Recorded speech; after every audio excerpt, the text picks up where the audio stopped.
I'll kill myself.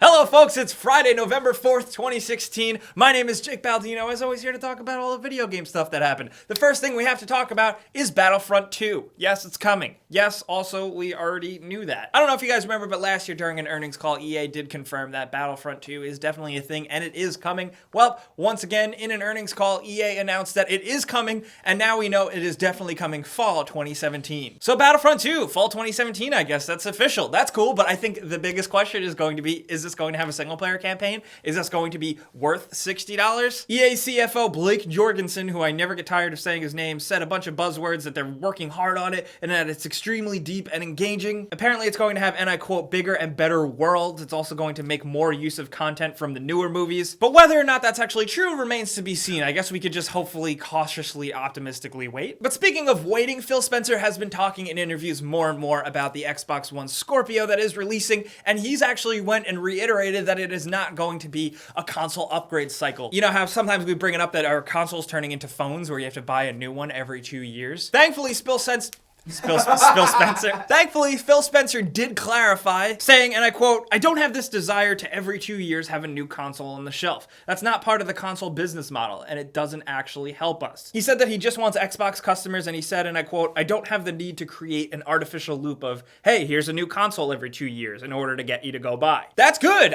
That's what I wanted to hear. I know Phil Spencer's been saying a lot of things that we do want to hear, but I think that's good. I think that's what had people the most freaked out. And of course, what he wants to do on his end, just to play the devil's advocate, is he wants to ease people into buying this new console. He doesn't want to scare them away, because with the PlayStation 4 Pro and the Scorpio, people have a ton of questions. But I think that's definitely the best way to go about it, even though I still feel like down the road that is a thing that is going to happen. Consoles are going to come out more and more frequently. At least the mindset for the head of Xbox is not to give us a new console every 2 years, because that would be fucking ridiculous. But since we are talking about newer, fancier, shinier consoles, sorry PC folks, let's talk about the PlayStation 4 Pro. Sony has announced a list of games that are going to be supported by PlayStation 4 Pro at launch. What's your favorite game on the PlayStation 4 Pro list? Tony Hawk's Pro Skater HD.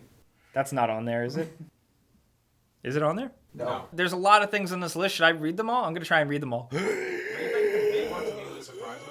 Battlefield 1, Battlezone, Bound, Call of Duty Black Ops 3, Call of Duty Infinite Warfare, Call of Duty Modern Warfare Remastered, Deus Ex Mankind Divided, Dishonored 2, Drive Club VR, EA Sports, FIFA 17, Firewatch, Helldivers, Hitman, Hustle Kings, Infamous, First Light, Infamous, Second Son, Knack, Mafia 3, Mantis Burn Racing, Middle Earth, Shadow of Mordor, NBA 2K17, Neon Chrome, that's just a bunch of colors, Paragon, PlayStation VR, Ratchet & Clank, Res Infinite, Ride 2, Riggs, Mechanize, Kamek, Rise of the Tomb Raider, Robinson the Journey, Smite, Super Stardust Ultra, Elder Scrolls Online, Tamriel Unlimited, All Described, Special Edition, Last of Us Remastered, that wasn't even a word, Last of Us Left Behind, Player VR, Thumper, Titanfall 2, Uncharted 4, Thief's End, Until Dawn, Rush of Blood, Where's the regular Until Dawn, Viking Squad, Wheels of Aurelia, World of Tanks, and XCOM 2. So that's good, I guess. Those are all good video games. Well, not all of them. It looks like there's going to be more in the future, like Final Fantasy 15, Watch Dogs 2, when those release, but I'm still, that's cool. I'm glad this thing is being supported, because sometimes it's hard being an early adopter. You don't get everything, beefed up the way you want it to be. But that's cool, I guess. There's at least going to be a lot to play for and a lot that's supported. One thing I thought was very interesting, though, is that Rise of the Tomb Raider, Square Enix released a video breaking down how their PlayStation 4 Pro support works, and it's a little weird, it's a little complicated, and I'm not sure if I'm the biggest fan, but basically Rise of the Tomb Raider on PlayStation 4 Pro is going to give you 3 different modes. There's a mode just based for pushing 4K, there's another mode that's 1080p but it runs at 60 frames per second, and then there's a 1080p 30 frames per second that just boosts up the graphics. And basically Rise of the Tomb Raider gives you the option to choose between and switch back and forth between those modes, whichever one you prefer. Also, real quick, because every week we try and shout out like a cool thing that somebody is making, check out this game by some of the people behind Battlefield Bad Company 2. They're working on this game where it's a first-person game and you play from the perspective of the monster. Despite at first glance it not looking that unique, I'll link it in the description below, read up on it, it's really cool. Some of the inspirations are from behind Beowulf's Grendel and stuff, and I'm really all about it. After some leaks and some teases by Blizzard, we now have our official first look at Sombra, the new character for Overwatch. She's been rumored forever, and oh my god, she actually looks way cooler than any of us ever expected. At least that's how I feel. Just before I mentioned Rise of the Tomb Raider, but it looks like we already have our first possible glance at the next Tomb Raider game, and I say glance because it is a literal glance. Apparently, someone on a subway in Montreal had had their work laptop open, and it said right on the laptop, documents that had in big bold letters, Shadow of the Tomb Raider. I'm all about that title. Now, there's a couple things here, of course, that can easily be fake. That can be a totally fake thing, but it has been corroborated by sources from Kotaku and IGN that it is going to be a thing, and Montreal makes sense because apparently this time around, Shadow of the Tomb Raider is going to be developed by Eidos Montreal, not Crystal Dynamics, who made the first two reboot games, which I don't think is technically a bad thing. I think the new Tomb Raider and Rise of the Tomb Raider, I think were great, but if they continue a third game with that very similar formula, I don't know, I want a little more. I want some bigger changes. So hopefully Eidos Montreal, if they are working on this, is working on the next big thing for the Tomb Raider games. I don't know though, by it being called Shadow of the Tomb Raider, I just think of Angel of Darkness. So if they made like a new reboot or remaster of Angel of Darkness, I'm all in. Some of you probably think I'm crazy, but I don't care. But one of the biggest controversies, at least right now, it seems to hit the internet, is about Call of Duty Infinite Warfare. It's been released today, but it's also come out that certain weapon variants in Infinite Warfare are locked behind supply drops. The supply drop system has always been a topic for debate for Call of Duty players.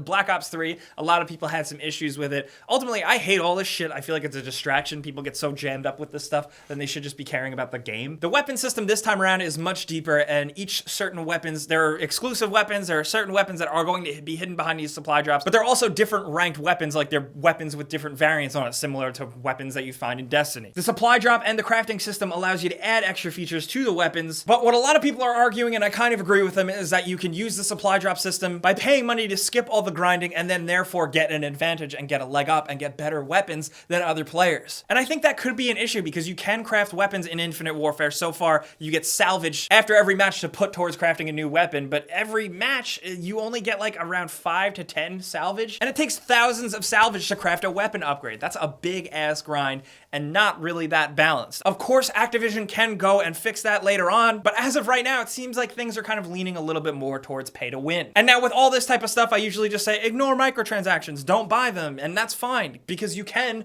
but the problem is here, if you ignore them, you're gonna get your ass beat by people who don't ignore them and pay money to get better guns than you. Some people are freaking out about this, some people aren't, because supply drops are a thing that you are gonna get. They are sometimes generous with them. And I'm not really gonna freak out yet. I'm gonna give Activision the benefit of the doubt, honestly, that hopefully they change the balancing and the frequency of these things and how players can be rewarded with actual grinding. Because as of right now, the gap is way too big between paying and grinding. It's also, mind you, Friday, November 4th, it's the launch day of this game too. If it turns into a big deal, we'll keep you guys updated, but it's also worth noting that if you are a PC player who is buying Call of Duty Infinite Warfare, don't buy it on the Windows App Store. It has come out that that version of the game does not play nice with Steam, and you won't be able to play with other players who are playing the game on Steam. So basically, it's like, why would you buy that? It feels like a waste. Just something you should know. And one last thing I do want to talk about is that Steam has now officially made it much harder to get your game listed by basically bullshitting your way with your Steam store page. Valve and Steam have officially made it so that on your product page on the Steam store, the images that you have to be actually representative of the game. You can't have these amped up pre-rendered screenshots or really cool, awesome art. You have to have things that actually show what the game really is. And honestly, I think that's a win for everyone. You should be able to know everything and see everything about a game before you buy it. And to tweak the system so that now it doesn't mislead people is a good thing. Also, last but certainly not least, you guys know every single week we give away a free console of your choice to one lucky person out there. All you have to do, there's a link below, you click it, you sign up, you enter once, and then you're entered for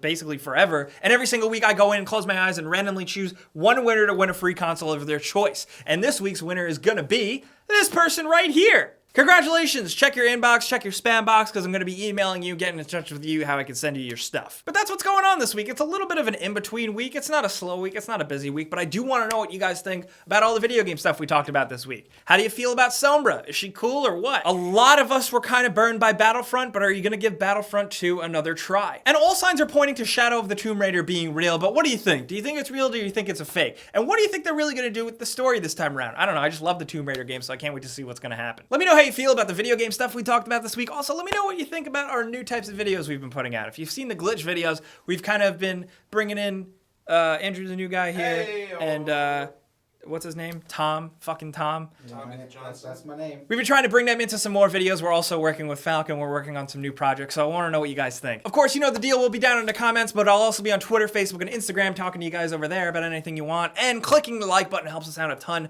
Thank you guys so much for showing up every single week. And subscribing if you're new is a good idea because we put out videos every single day. But as always, thanks for watching, and I'll see you guys next time. Panini's on me.